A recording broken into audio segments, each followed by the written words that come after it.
Hello everyone, मैं रमन कुमार रजक स्वागत करता हूँ आप सभी का अपने यूट्यूब चैनल पर। दोस्तों, आज की चर्चा का विषय है पोस्टल मैनुअल वॉल्यूम 5 को हम लोग करेंगे, जो कि एमटीएस, पोस्टमैन और रेलगार्ड के एग्जाम से रिलेटेड है। और आज की जो क्लास है उसमें हम लोग करेंगे डेफिनेशंस को, यानी कि परिभाषाओं को करेंगे। और परिभाषाओं को हम लोग शुरुआत से नहीं स्टार्ट करेंगे, हम लोग लास्ट से स्टार्ट करेंगे। यानी कि जो टोटल डेफिनेशंस है वो इस चैप्टर में है 1 से लेकर के 57 ए तक। यानी कि 57 का भी एक पार्ट है, 57 ए। और आज की जो चर्चा है वो रहेगी डेफिनेशन नंबर 57, 57 नंबर की डेफिनेशन है उसको आज हम लोग करेंगे। और 57 में दो डेफिनेशन हैं, 57 और 57 ए, दो हैं। और 57 जो डेफिनेशन है उसका नाम है मिससेंट एंड मिस डायरेक्टेड आर्टिकल्स। और 57 ए जो डेफिनेशन है वो है ट्रायल कार्ड्स की। तो दोनों ही डेफिनेशंस को आज हम लोग करेंगे। सबसे पहले जानते हैं डेफिनेशन नंबर 57 को, जिसका नाम है मिससेंट एंड मिस डायरेक्टेड आर्टिकल। तो सबसे पहले आप लोग मिसेंट आर्टिकल के बारे में समझे कि मिसेंट आर्टिकल्स क्या होते हैं। तो मिसेंट आर्टिकल आप लोग इस तरीके से समझे कि एक कोई डाकघर है और उसमें कोई व्यक्ति कोई डाक बुक कराने आता है, तो उस डाकघर को कहते हैं हम लोग बुकिंग डाकघर। जहां पर आर्टिकल की बुकिंग होगी उसको कहेंगे बुकिंग डाकघर। तो इस बुकिंग डाकघर से कोई आर्टिकल बुक हुआ और उसको किसी अन्य ऑफिस में जाना है। मान के चलते हैं कि इस ऑफिस में जाना है जिसका नाम है ए ऑफिस में जाना है। तो एक ऑफिस है बी, एक ऑफिस है ए, एक ऑफिस है बी। मान के चलते हैं कि इस आर्टिकल को ए ऑफिस में जाना है और इस आर्टिकल को गलती से बी ऑफिस में भेज दिया जाए। ए ऑफिस जो कि इसको जहां जाना था और गलती से ये आर्टिकल बी ऑफिस में जाता है, तो इस डाकघर के लिए ये जो पर्टिकुलर जो आर्टिकल है, पर्टिकुलर जो डाक है, वो मिसेंट आर्टिकल होगा। एक केस। दूसरा ध्यान रखें कि दूसरा यूं ध्यान रखते हैं कि मान के चलते हैं कि यहां से कोई डाक बुक हुई, सी नाम की ऑफिस से भी डाक बुक हुई, फिर उसके बाद में इस आर्टिकल को जाना था डी ऑफिस में, फिर उसके बाद में इसको जाना था ई ऑफिस में, और इसके बाद में मान के चलते हैं कि ई नाम की ऑफिस में ही इसको वितरण होगा। लेकिन ये जो आर्टिकल है वो अपना रूट चेंज करता है। रूट कैसे चेंज करता है कि सी नाम की ऑफिस से ये डायरेक्ट कहीं और जाता है, एम नाम की ऑफिस में चला गया, फिर उसके बाद में ये यहाँ से गया एन नाम की ऑफिस में गया, फिर उसके बाद में ई नाम की ऑफिस में जाता है, फिर उसका वितरण होता है। कहने का मतलब है कि जिस तरीके से आर्टिकल को जाना था, जिस रास्ते से आर्टिकल को जाना था, जिस रूट से आर्टिकल को जाना चाहिए था, वहां से ना जा करके वो किसी अन्य रास्ते से, अन्य रूट से अगर वो जाता है, तो ऐसे आर्टिकल्स को भी मिससेंट आर्टिकल्स कहा जाता है। यानी कि जिस रास्ते से जाना चाहिए था उस रास्ते से जाने की बजाय अन्य रास्ते से होके जाता है, या जिस ऑफिस में जाना था वहां ना जाकर के किसी अन्य ऑफिस में वो आर्टिकल जाता है। तो दोनों ही केसेस में ऐसे आर्टिकल्स को मिसेंट आर्टिकल कहा जाता है। ध्यान रखेंगे आप लोग मिसेंट आर्टिकल की डेफिनेशन पे। मिसेंट आर्टिकल की डेफिनेशन को कैसे पूछा गया हुआ है एग्जाम में। एग्जाम में पूछने के जो तरीके हैं डेफिनेशंस को, वो थोड़े से इजी है, या यूं कहें कि थोड़े से मुश्किल भी है। इजी कैसे है? अगर आपको परिभाषा पूरी पता है, अगर आपको डेफिनेशन पूरी पता है, तो आप लोग बता सकते हैं कि ये किसकी डेफिनेशन है। अगर आपको ये पता है कि जो ऑप्शंस जो दिए हैं आपको, अगर आपको ये पता चल जाए कि जो ऑप्शंस आपको दिए हैं वो ऑप्शंस के अकॉर्डिंग जो डेफिनेशन है वो सही नहीं है, तब भी आप लोग अपने आंसर को कर सकते हैं। जैसे मान के चलते हैं कि अभी आपने मिसेंट आर्टिकल की डेफिनेशन को देखा। मिसेंट आर्टिकल की अगर डेफिनेशन आपसे पूछी जाएगी तो सिर्फ और सिर्फ ये जो शब्द है, ये इसको वो फिल इन द ब्लैंक्स में रखते हैं, यानी कि रिक्त स्थान इसको रखेंगे। बाकी की जो डेफिनेशंस है वो पूरी आपको दे देंगे। फिर ऑप्शन में आपको देंगे वो मिसेंट आर्टिकल। पहला ऑप्शन दे दिया मिसेंट आर्टिकल, दूसरा दे दिया आपको miss directed articles, miss directed articles. तीसरे ऑप्शन में आपको दे दिया कि कुछ भी दे सकते हैं, इसको लिख देते हैं two letters, to let, to let letters, to let letters, to let letters. या इसको कुछ और लिख दिया, ट्रायल कार्ड्स ही लिख लेते हैं अपन, ऐसे दे दिया। अगर आपको डेफिनेशन को एक्चुअल में पता है कि ये किसकी डेफिनेशन, तो आप लोग इसको कर सकते हैं। या आपको ये पता है कि इन तीनों की डेफिनेशंस क्या है, इन तीनों की परिभाषा क्या है, अगर आपको ये पता है तो आपको भले ही निसेंट आर्टिकल की परिभाषा पता नहीं हो तो आप भी आंसर को कर सकते हैं। तो इस तरीके से ये जो डेफिनेशंस के जो क्वेश्चन है थोड़े से इजी भी है जिनको परिभाषा याद है, और थोड़े से डिफिकल्ट भी है, आप लोग इनको ऑप्शंस के अकॉर्डिंग भी कर सकते हैं। तो ध्यान रखना है, जो नेसेंट आर्टिकल की जो डेफिनेशन पिछले वर्षों में पूछी गई वो फिल इन द ब्लैंक्स के रूप में ही पूछी गई थी, और आप लोगों को एग्जामिनर ने इस शब्द को नहीं दिया था और इसकी जगह पर फिल इन द ब्लैंक्स यानी कि खाली स्थान रख दिया था, और आपको ऑप्शंस में चार ऑप्शन दिए थे, उनमें से एक ऑप्शन नेसेंट आर्टिकल का भी था। आप लोगों को इस तरीके से जो डेफिनेशंस को करना होगा। दूसरा है मिस डायरेक्टेड आर्टिकल्स क्या है। मिस डायरेक्टेड आर्टिकल्स क्या है, तो मिस डायरेक्टेड आर्टिकल्स को आप लोग यूं समझे कि बुकिंग डाकघर में कोई आर्टिकल आता है और इसमें जब डेफिनेशंस, इसमें जब भी पता लिखा जाता है, इसके ऊपर जब भी एड्रेस लिखा जाएगा, पता लिखा जाएगा, तो पते को ज्यादातर कंडीशंस में हम लोग मदर टंग यानी कि अपनी मातृभाषा में लिखते हैं, अपनी मदर टंग यानी कि मातृभाषा में लिखते हैं। जैसे लोकल लैंग्वेज में लोग लिखते हैं, राजस्थान वाले कई बार राजस्थानी में लिखते हैं, कुछ लोग जो लोकल के हैं कोंकणी में भी लिखते हैं, कुछ तमिल तेलुगु में भी लिखते हैं, इस तरीके से लोकल लैंग्वेज में भी लिखते हैं। तो इनके लिए ट्रांसक्रिप्शन सेंटर्स बनाए जाते हैं जो इनको ट्रांसलेट करते हैं, और वो कहाँ पर ट्रांसलेट करते हैं, तो इंग्लिश लैंग्वेज में इनको ट्रांसलेट करते हैं इन एड्रेस पे।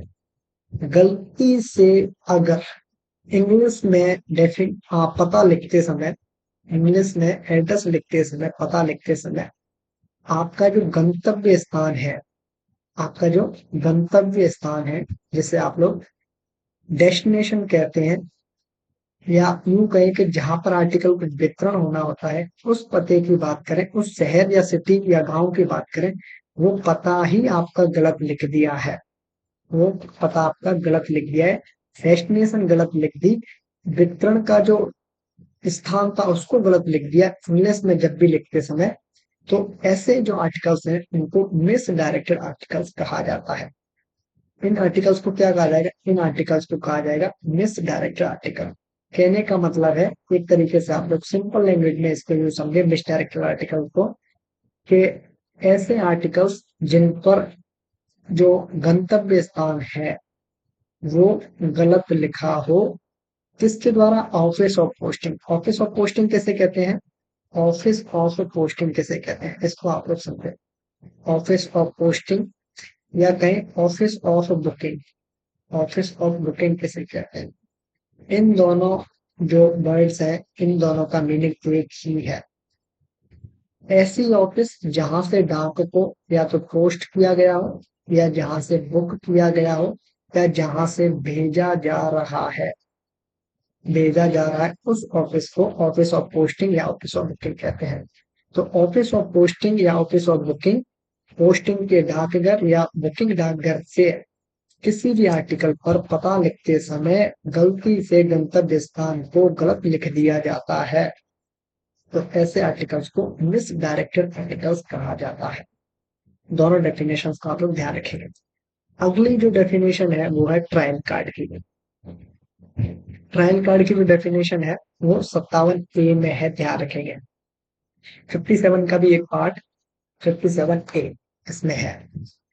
ट्रायल कार्ड्स क्या होते हैं, तो आपके पास में अगर आपने देखे हो कभी, तो सर्विस पोस्ट कार्ड को ही ट्रायल कार्ड्स कहा जाता है।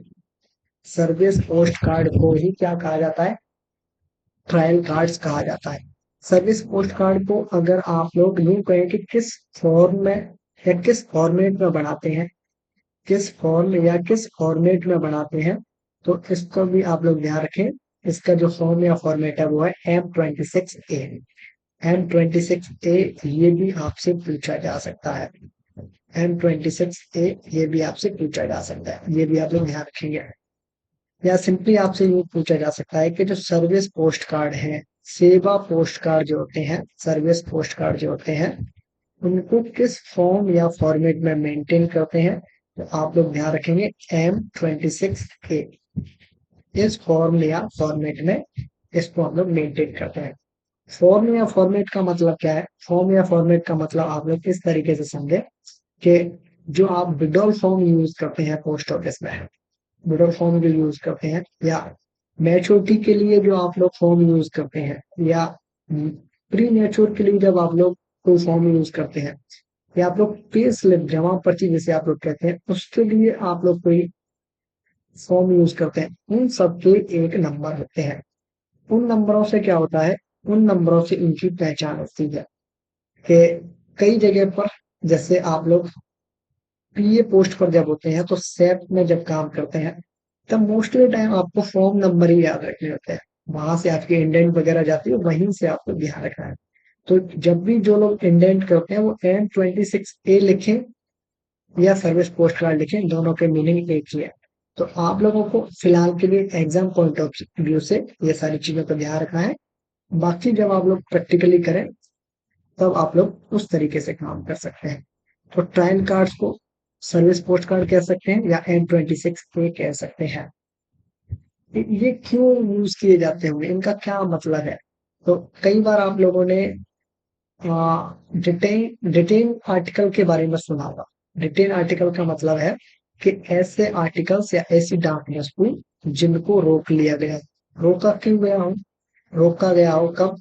जब ऐसे लगे कि इसमें कुछ संदिग्ध है। संदिग्ध से मतलब कि ऐसे लगे कि इसमें जो कुछ भी भेजा जा रहा है वो प्रोहिबिटेड है, निषिद्ध है, या जो गलत चीजें भेजी जाती हैं वो है। तब ऐसी केसेस में ऐसे आर्टिकल्स को रोक सकते हैं।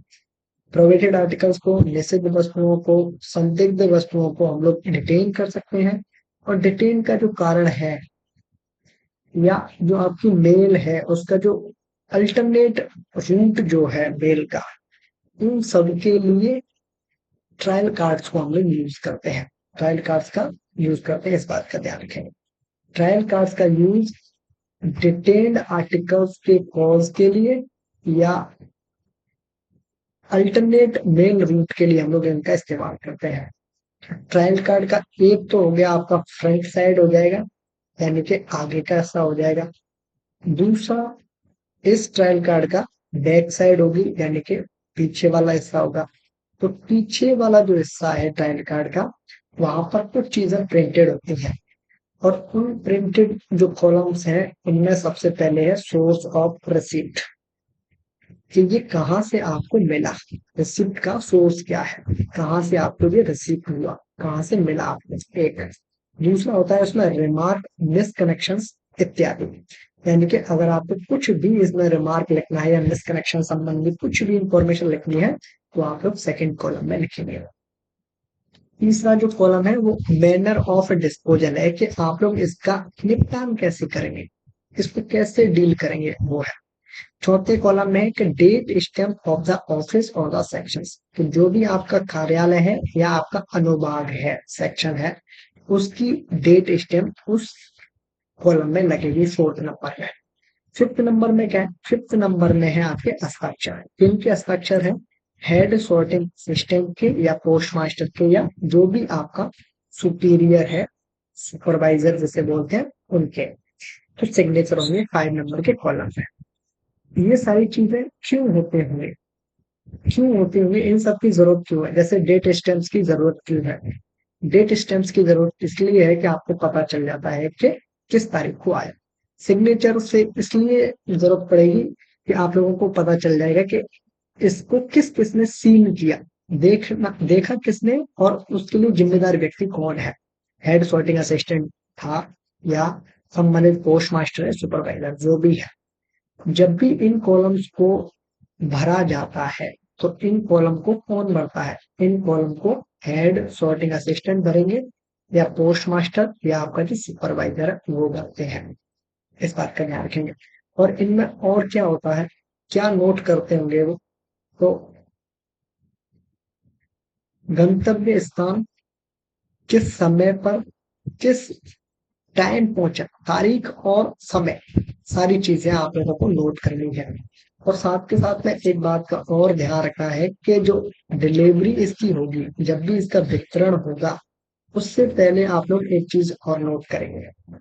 इसके वितरण से पहले आप लोगों को क्या ध्यान रखना है, कि मान के चलते हैं कि किसी एक व्यक्ति ने इसको भेजा, दूसरे व्यक्ति के पास ये पहुंचा, फिर ये वापस रिटर्न जब भी होगा, तो सर्विस कवर में वापस होगा। पहली बात, सर्विस कवर में वापस होगा ये।